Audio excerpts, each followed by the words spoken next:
Madam Rudy, kumo na yung lindol. Kumbaga, natural calamities na po yan. Andun na po tayo.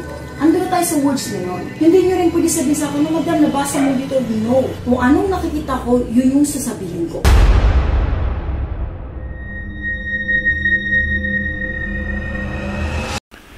Hello po mga Kapi-TV, sa video na ito ay tatalakayin natin ang 2 lindol at 2 pagbagsak ng tulay sa isang lugar na ito ayon sa mga visions ni Madam Rudy Baldwin.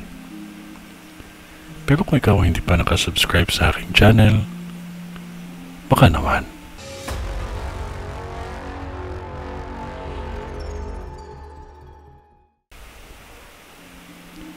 Nakikita ko sa vision ko ang malakas na lindol na mangyayari pa lamang sa lugar na ito.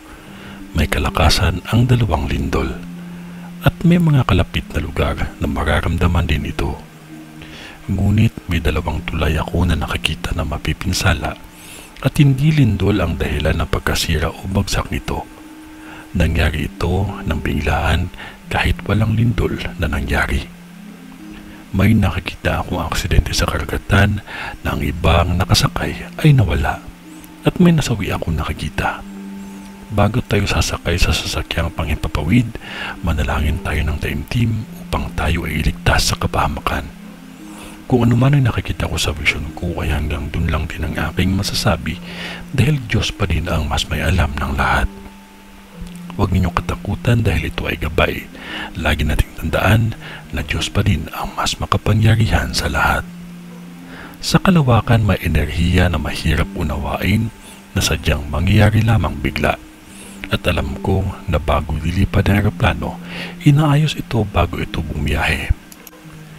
May isang gusali sa lugar ni ito na kung saan kilalang gusali ito na halos natupok ng apoy.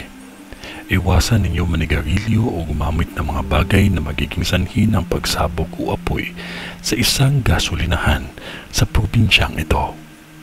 Hindi ito inaasahan na pangyayari. I-check nyo lahat na mabuti ang mga kuryente kasi para maging maingat. Maging maingat palagi at huwag natin kalimutan ang manalangin. Ito ay ang bisyon ni Madam sa Tagbilaran, Bohol. Sa ngalan ng Diyos Ama, ng Diyos Anak, at ng Diyos Espiritu Santo. Amen.